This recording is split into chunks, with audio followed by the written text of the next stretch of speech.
陳先生55歲，2015年借咗筆 P 案，供緊900萬按揭，仲欠400幾萬。呢排佢個 feed 全部都係 HIBOR 6厘，加息3次，供樓爆煲。佢反而唔擔心，因為佢諗住 H 案封頂唔關佢事。但其實咧，佢先係第一個中招嗰個。今集關你港事研究所，我 AI 首席研究員妍希一齊研究 HIBOR 6厘，到底關你按揭咩事？你係邊一類業主？你依家可以做咩？好，我用陳先生做例子。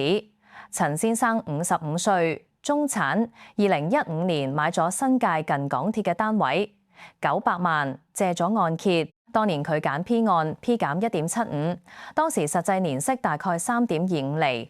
之後2019年減息，佢供緊嗰個實際息落到2.5厘左右。到2022至23年，美國加息，佢按揭嘅實際息又慢慢上返嚟。到今日供咗差唔多10年，仲欠400萬。呢10年佢冇轉去 H 案，點解？因為2015年之後，大部分新按揭都轉咗做 H 案。之後幾年 HIBOR 貼近零 ，H 案實際息可以低到1.5厘，比 P 案平好多。但係陳先生嗰陣覺得 P 案穩陣，唔會亂喐，就留咗喺 P 案。呢一個決定，當年睇好似只係揀穩定，今日翻去睇變咗一個真正嘅結構性選擇。HIBOR 6厘其實對陳先生嚟講根本唔關佢事，但反轉嚟講，佢先係呢一輪加息週期真正會直接受影響嘅人。點解？我之後再同你拆。而家你先記住兩件事：第一，香港做按揭其實分3類 ：H 案、P 案、定案。金管局公布嘅數字係咁 ，H 案大約佔3%，P 案只佔1成半，即係話大約每100個做緊按揭嘅人，有84個係 H 案，大概2個係 P 案，其餘14個係定案或者組合形式。第二 ，H 案有一樣嘢叫封頂息，標準做法係 H 加1.3厘，或者用當時 P 減1.75，兩個入面揀低嗰個，但實際觸發位喺邊？一個月 HIBOR 只要過1.95厘 ，H 案就自動封頂喺3.25厘。講咗兩件事，翻嚟陳先生嘅 P 案呢一輪，如果講 P 加0.25厘，佢按揭實際息會由3.25升到3.5，900萬30年計，月供由39,169蚊升到40,414蚊，每月多咗1,245蚊。同一時間做 H 案嘅鄰居呢，佢按揭已經封頂喺3.25。今日佢同陳先生嘅月供係一樣，都係39,169蚊。就算 HIBOR 抽多啲，佢月供都唔會再喐。即係話你聽到 HIBOR 6厘，同你講 P 加0.25，你緊張邊樣？答案取決於你係邊一類業主。而呢件事主流媒體從來冇分過。7月25號上集我哋講咗今年3月起香港銀行體系嘅總結餘由歷史高位嘅4,574億跌到7月尾嘅540幾億，縮咗超過8%。點解？因為金管局年頭至7月尾入市搶港元12次，抽走成1,200億流動性，並唔係一次過大搶，係陰乾式咁一階段抽。今集我哋接住講3種業主同儲蓄戶點應對 H 案、P 案、定案各自嘅風險，3厘定存邊間爭得最靚，就係人民幣隱藏第二戰場。呢件事我哋會留返下一集仔細去拆。由7月25號到今日發生咗2件大事。第一，7月29號 Fed 議息會議維持利率3.5至3.75厘不變，呢個結果本身冇驚喜，真正震撼嘅係投票係9對3，3個委員投反對票，要求即刻加息，係2016年以嚟第一次。第二，同一日 CME 期貨顯示9月加息機率飆到82%。恒生銀行出報告話，交易員10月加息機率近90%，30年美債息升到5.2%，係19年新高。呢個轉變直接關你按揭事，因為香港聯繫匯率港息長遠一定會跟美息走。金管局要唔要繼續入市？總結餘會唔會跌穿500億？都由呢一件事帶動。咁 Fed 究竟想點？主席 Kevin Warsh 究竟講咗啲乜？ 7月29號 ，Fed 主席 Kevin Warsh 開記者會，呢位新主席上任冇耐，之前市場定位佢係中間偏鷹，即係傾向加息、傾向控通脹先，唔會太遷就經濟增長。結果佢冇，佢第一句金句係 Fed 冇軟性通脹目標，唔存在潛規則式嘅目標，只有一個目標就係2%。咩意思？以前市場流傳一個講法 ，Fed 目標係2%。但如果通脹頑固喺2.5% 至3% 之間橫行 ，Fed 可能默默接受，唔會為咗壓多半釐而過度緊縮。呢一種預期俾市場定位為軟性隱含目標。跟住有記者問佢：咁6月 CPI 已經回落，市場叫緊減息，你點睇 ？Warsh 只回咗2個字 ：not much， 即係唔算數。呢兩件事直接令市場反應，當晚30年美債息破 5.2%， 係2007年以嚟新高。而更加令人震驚嘅係投票結果9-3，3個委員一齊投反對票，要求即刻加息。我哋逐個聽佢哋點解要造反。Hammack 話：呢一刻應該即刻行動，通脹拖得越耐越難拉翻落嚟。Kashkari 話：一連串細細嘅行動好過等到後尾要出大招，即係話佢寧願今年加3次，每次0.25都唔想拖到年底加1次1厘。Logan 講適度加息，佢語氣最溫和，但立場一樣係要即刻加。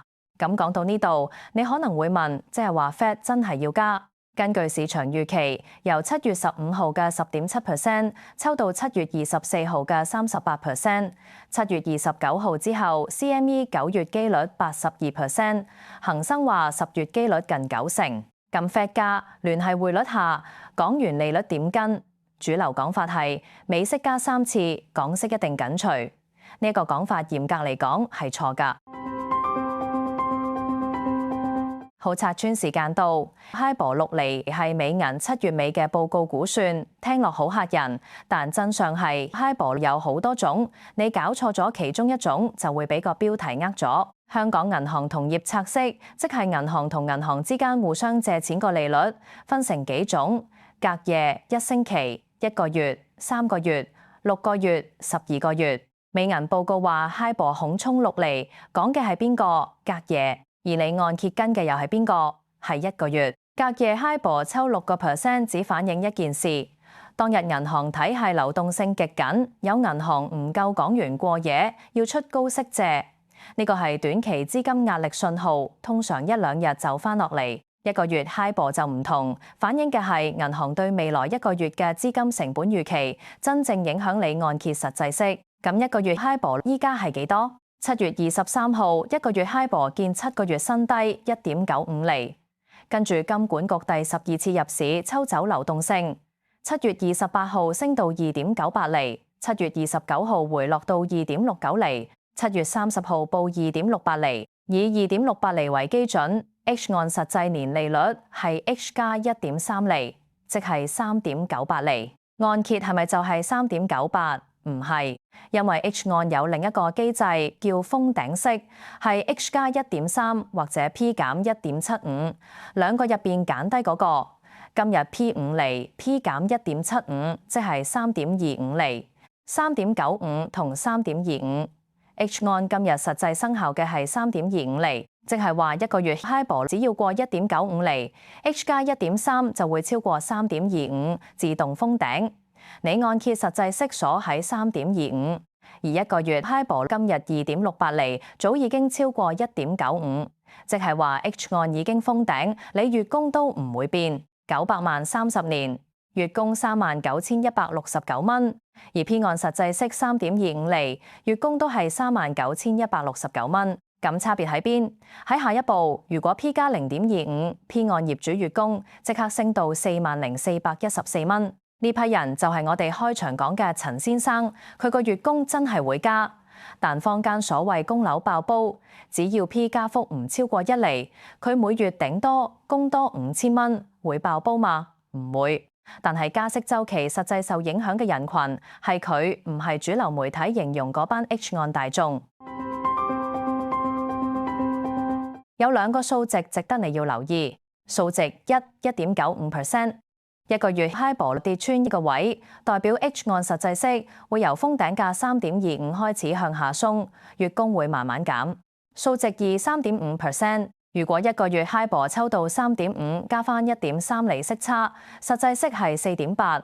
就算封頂價本身跟 P 減1.75，你已經比定按2.73貴超過1厘。呢個階段 H 按實際負擔會超越所有其他選擇。一個月 HIBOR 過去5年最高5.5，最低接近0。而星展銀行香港區行政總裁話，一個月 HIBOR 下半年預測介乎2.5至3%。點解要記住呢個指標？因為佢係香港港元利率體系嘅溫度計。金管局入市抽港元，直接推高一個月 HIBOR H 按實際息跟住升。封頂機制唔係無限，如果 P 一齊加，封頂會跟埋喐。講到呢度，可能有朋友會問，即係話我今日乜都唔使做？呢一點我要講清楚。你按揭實際息封頂咗呢句，只係講當前狀態，唔等於話你冇嘢要諗。相反，正因為封頂機制，先俾到你時間去做真正嘅財務判斷。例如你仲有冇資金可以提前部分還款？你手上6至12個月生活費有冇鎖住？仲有一件事，唔好將封頂當保險。封頂只係按揭合約嘅一個機制，唔係銀行俾你嘅保護。如果銀行未來要調整條款，封頂價都可以完全唔同。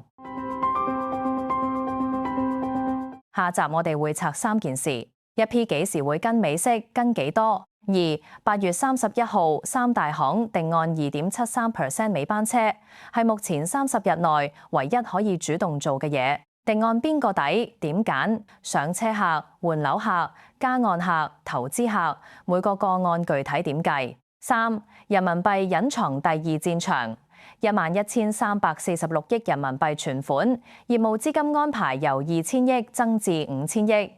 呢一件事對香港供樓影響最長遠，但主流媒體最少人講。留言話：我知你係邊一類業主 ，H 按、P 按、定按，定係打算下年上車，定係一個新買樓，仲考慮緊揀邊種息嘅人。訂閱關你講事研究所，下集見。